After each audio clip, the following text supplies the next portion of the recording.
Here we are again. So today we're gonna do the alignment on the budget track beater Mustang. Here it is. The last video, let's see, what did we do? What did we do? Oh yeah, we did the lowering springs, the Ford Racing springs. We did the Maximum Motorsports camber plates, and we did the Ford Racing bump stops. So didn't have time to align it. Had to go home, watch my Packers put a beating on the Saints. It wasn't really beating. It's a really good game. So now today we're back. I didn't have everything with me at the time to do the alignment. I didn't have string. I didn't have my ramps. So I brought all that stuff with me today over to my dad's shop. This shop, he had this built not very long, a couple months ago. So it's got some really nice, fresh concrete, other than the diesel fuel that he spilled all over it. So this, the flattest surface I have available to me to do this. Normally I do it in my driveway, which is pretty flat, but we're gonna do it here. It's a little bit nicer. So I'm gonna go ahead and get a spot cleaned off in here, go ahead and sweep it out, and we'll get the car pulled in and I'll show you how we're gonna do it. All right, got the car pulled in the shop here. I'm gonna go ahead and give you a quick rundown how we're gonna do this. These are the tools we have. Some race ramps. We're gonna use that when we set the toe. That way we can pull the car up on the ramps and it'll be level, but we'll still be able to, it'll just make it a little bit easier to get under to the tie rod ends to adjust that. Then we got our jack stands. All I'm using jack stands for is to tie our string to. This is how we're going to take our measurements for the toe. We have the toe plates. These are long acre toe plates. So these are for making sure the wheels are straight to each other, but then the string will be to make sure the wheels are straight to the car. That's an important distinction there. So it could be, you know, you could have zero toe, but your steering wheel, you know, be crooked and not in line with the rear end of the car. With this on my camber gauge, this just attaches to the wheel, and then I prefer to use the little digital camber gauge with it. You can use the bubble level that's on it. It works just fine. I've done it that way too. I have a stainless steel ruler, just personal preference when I'm checking the toe to from the wheel to the string. So to start off, we are going to adjust the rear panhard bar. So since we've lowered the car now, the rear end is shifted toward the driver's side. So you can see it's not nearly sticking out as far there. So I think if you remember, I explained this on one of the other videos. So say the panhard bar is level, you know, so it has an arc. This is what keeps the rear end centered, you know, mostly centered in the car. It's the panhard bar is long enough that when it swings through this arc, it's only moving side to side, you know, a very minute amount, you know, it's probably not even an inch. I would have to do the math on that to see exactly what it is, but it's not much. So once you lower the car, the chassis side of that panhard bar is going down, but the axle side still stayed the same, because that your tire height and everything is what determines how high that is. So when your chassis side goes down, it's pulling the rear end this way because it's going up through that arc. So what we're gonna do is, since it's pulled the rear end over, we need to adjust it, make it longer to push the rear end back the other way. And that's just to keep it centered on the car. And that's one of the first things we need to do, or that is the first thing we need to do before we can do anything else, because all of our toe measurements, when we string it up, are going to be related to the rear axle, because we want the rear axle and the front wheels, the wheels to be in line with each other. So we're gonna go ahead and get under here, put the car up on the ramps just to make it a little bit easier to get under to the panhard bar. We don't want to jack the car up because it's gonna unsettle the suspension. Right now I've been, yesterday and today, driving it, intentionally hitting bumps just to help it settle down a little bit more. So we don't want to upset that now that it's completely settled. So we're gonna get the car up on the ramps, and then we'll take some measurements and adjust the panhard bar.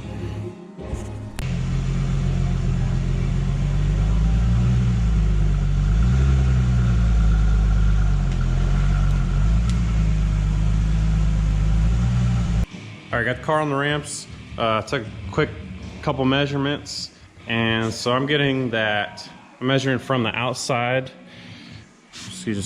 I'm measuring from the outside of the tire to the fender, and so the driver's side I got 3/4 of an inch, and then on the passenger side I got right at a 1/2 inch.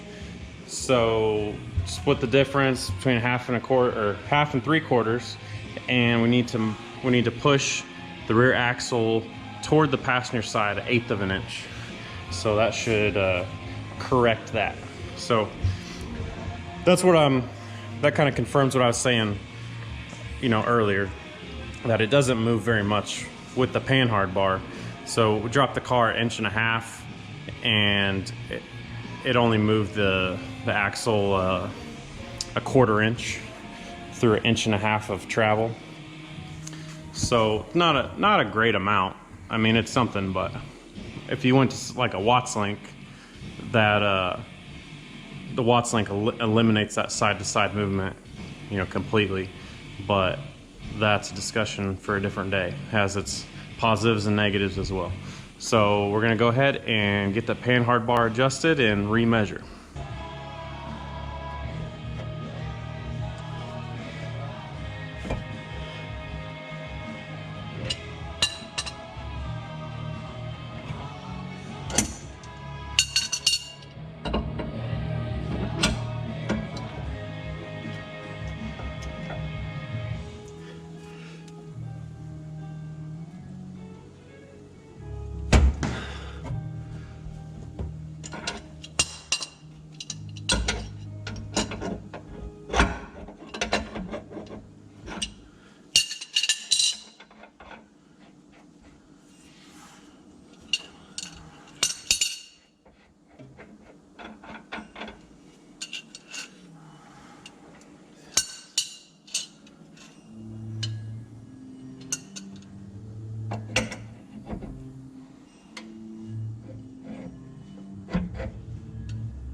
All right, we got the panhard bar adjusted. Got the axle centered back up in the car. Not sure how easy it is to see on camera, but so there's the passenger side, and then here is the driver's side. So it's just over. Let me think about this. Let me measure it one more time. All right, sorry, brain fart. So 9/16 sticking out on each side.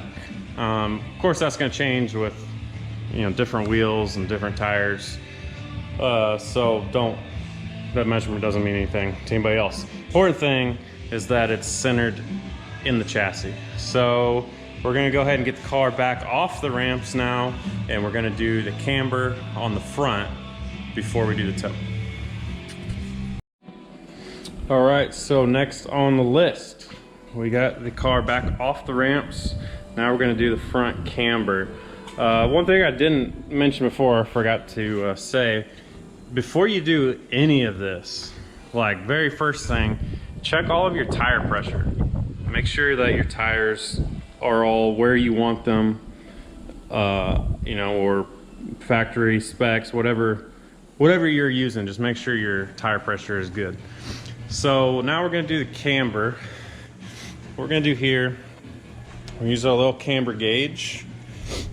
This thing is from, shoot, Fast Tracks, I guess.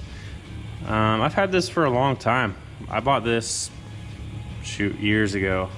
Probably, shoot, 2000, I don't know, we'll say 12. So I've had this thing a long time. Tons of other companies that make these, so I don't even know if this brand is still in business. But basically how this works, it's gonna be kind of hard to do one-handed, but it goes on your wheel. You have to make sure you get it lined up right. But then it's gonna, these little nubs on the end are gonna fit in the lip of your wheel. And then you tighten it up, and that's where it sits. And then you can use the little bubble level here to check your camber. But it has a, so there's a little screw on the bottom, there's a set screw. And so it's calibrated level from the factory when you set it on the ground. So you set it on the ground and you need to zero out the bubble level here. Or since I'm gonna use the digital gauge, I'll set it on top and zero it out. And then once I put it up on the wheel, then I'll know what my camber is. So I'm gonna go ahead and start on that, see where we're at now, and then we'll make some adjustments if we need to. All right, so I'm just kind of holding it in place because it doesn't fit this rim very well. Just the way the nubs are made and the wheel is made, it doesn't really stay put when you try to attach it to the wheel. So I'm holding it here against this flat of the wheel. So right now I am getting negative 2.2 degrees of camber. So that's pretty close to where I want to be. I think I'm going to back it off a little bit. I'm going to target negative 2 degrees and then go from there. Once we get to the track and see how the tires are wearing, how the tires are heating up, then we can make adjustments later if we need to. But I think 2 degrees will be right in the ballpark of where we need to be. So I'm gonna go ahead and loosen the bolts up here. Might need to jack the car up a little bit just to take the weight off and take a little bit of camber out of that. All right, so got the first side adjusted. Let's see here. There we go. Right at negative 2. It's kind of teetering back and forth between 2 and 2.1. So, I mean, well within the, it'll be fine. It's probably within the uncertainty of the gauge itself. So we're gonna go ahead and move over to the other side. All right, so we're on the passenger side. We're right at 1.9 degrees, negative 1.9 degrees that is. So, I mean, the reason it is that close is I kind of got it in the ballpark, you know, when I installed it yesterday so I could drive it home. So I guess I did get it pretty close, but we're gonna go ahead and bump this one in just a touch, try to get it right at 2, and then we'll go to the toe. All right, so we got the toe done. We got both sides set to we got the camber done, and we have both sides set to negative 2 degrees. That should be a good starting point, I think, based on what I've done on other cars. So I don't have a good way to measure caster. The gauge, the camber gauge that I have will also measure caster, but you have to have a set of turntables to do that, because you have to turn the wheels like 20 degrees one direction and then 20 degrees the other direction. So I just maxed out the caster. I think that should be fine. So caster unknown.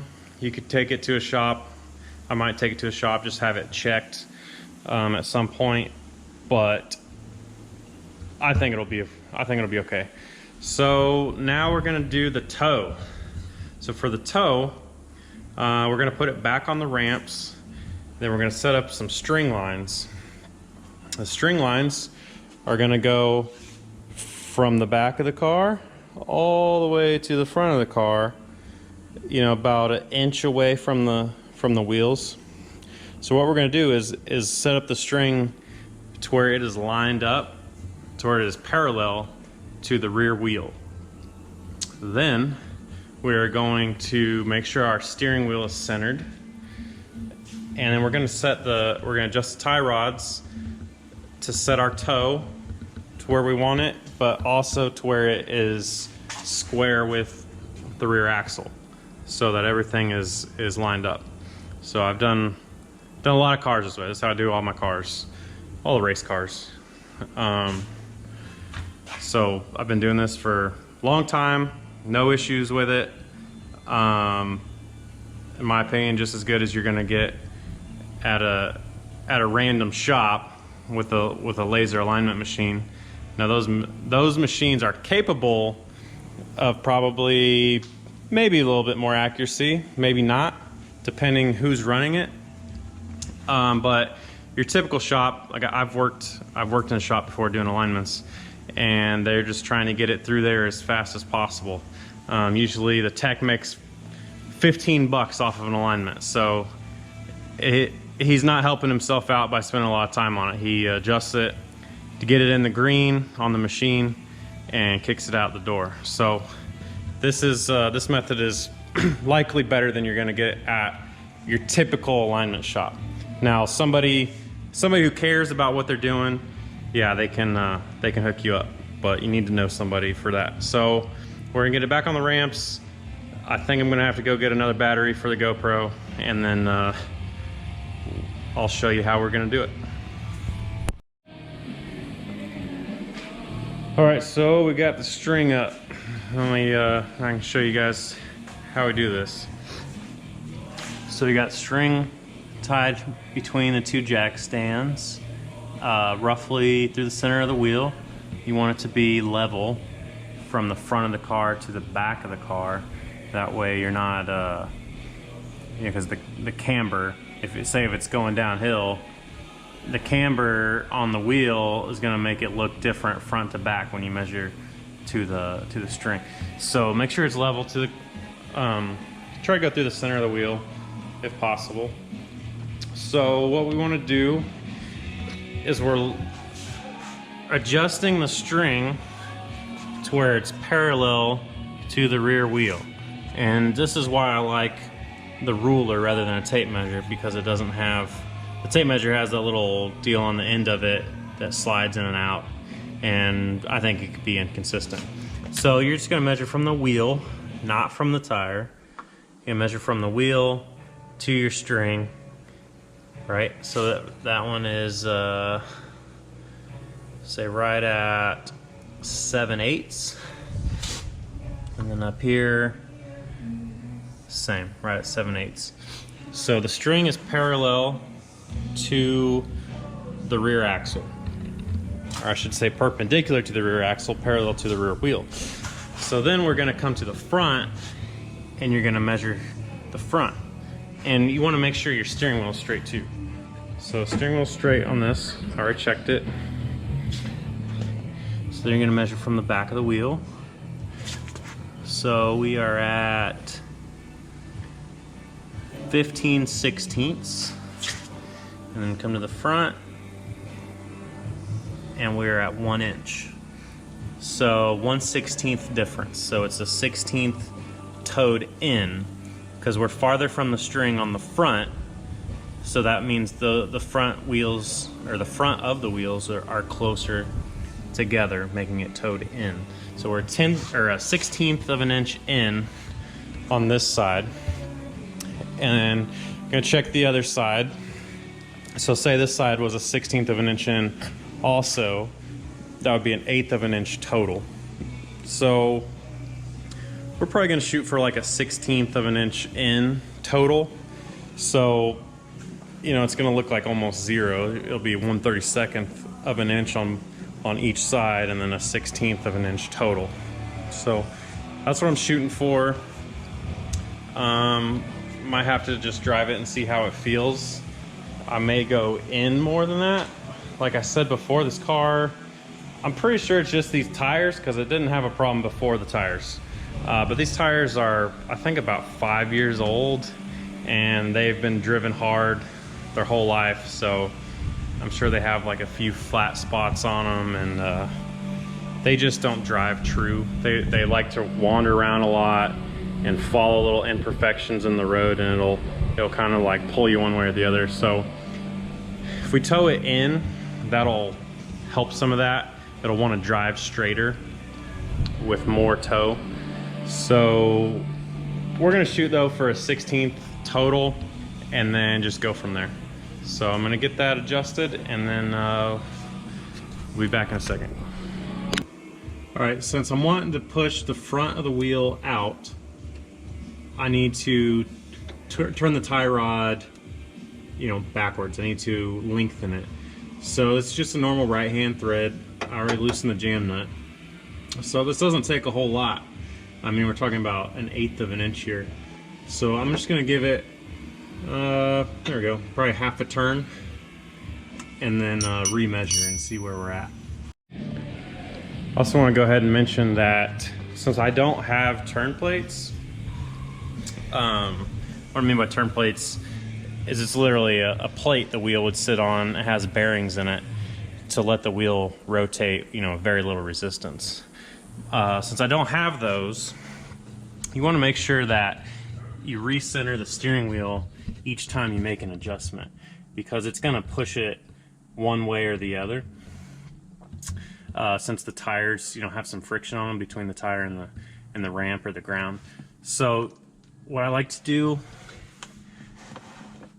is you want to go ahead and just nudge it to center, and you want to kind of wiggle it back and forth and make sure that the wiggle, the center of the wiggle, I need to trademark that term, center of the wiggle is straight. So you don't want to just crank it one way and then have it under tension. So you want to make sure that, you know, all the slack is out of it. Okay, I think I got the toe where I want it. We are a 1/16 of an inch in total toe. So 1/32 of an inch per side. So I'm gonna just go ahead and verify here. Right here we're at basically right at 1 1/16 inches. And come to the back. Barely under 1 1/16 inches. So basically, so we got 32nd in on that side. And then over here we are at basically right at 1 inch, just over 1 inch. And then just under 1 inch. So that's exactly what we were shooting for. So like I said before, this method is as accurate or as inaccurate as you make it. Now there's a lot of variations. There's different ways to do this. Another way you can do it, and I've done it also, is instead of making the string line parallel with the rear wheel, probably a better way to do it is to make it parallel with the chassis itself. So you can go off, basically you go drop a plumb bob off like a control arm pickup point on each side of the car, and then you're going to find the center line of that, front and back. And so you're going to run a string line down the middle of the car to find the exact center of the chassis. And then you measure out on each side and set your string lines equidistance apart from the center on both sides of the car. Now, if I had adjustable control arms on the rear, like I do on the other car, then that's absolutely the way you need to do it, because you need to square the rear axle to the chassis. But since these control arms are not adjustable, in my mind, you're not gaining anything from doing it that way. So we're just trying to make it square to the rear axle, make the front tire square to the rear axle, rather. So, you know, there's different ways you can do it. find a way that works for you, that's repeatable, and gets you the results that you want, and just use that. So just go over what we did. Camber set at -2, both sides. We recentered the panhard bar, or recentered the axle with the adjustable panhard bar. Make sure that's square, not square, but centered in the car. Then we set the toe. We're 1/16 of an inch in, so that'd be a negative toe total. We don't have a good way to measure caster, but we could have that checked if we needed to. I'm not worried about it. So I have a couple other little small things I need to do to the car before track night in America. Basically just pull out all the extra stuff inside the car, pull out the spare tire. I'm not gonna need that anymore. It won't fit over the Brembos. Basically strip out the trunk. I want to get a fire extinguisher mounted in the car. And I think that's gonna about do it. So the car is mostly ready, in my opinion. And eventually in the future, I would like to change out the struts and the shocks. I would have loved to do it at the same time I did the springs. It just wasn't in the cards. So we're just gonna have to hold off on that. That might be a project for next spring. So this will probably be the only track day I get in this year. You know, winter's not far off. This is the last Track Night in America event. I think there's a couple autocross events coming up, but they're 2 hours away, so I'm not sure that I want to drive 2 hours, 4 hours really, for 4 or 5 minutes of seat time. So I think that's gonna about wrap up this episode. If you like it, follow along. I will give updates when I get out to the track. When I get this other stuff done in the car, I'm gonna reweigh the car before I go to the track. Now that it's got all the new wheels, brakes, suspension, you know, strip out the trunk just so I can give you a kind of a before and after of stock to now. So hope you enjoy it. Thanks for watching. So I want to show you, steering wheel's perfectly straight. We're going 60 miles an hour down the highway. So string alignment in your garage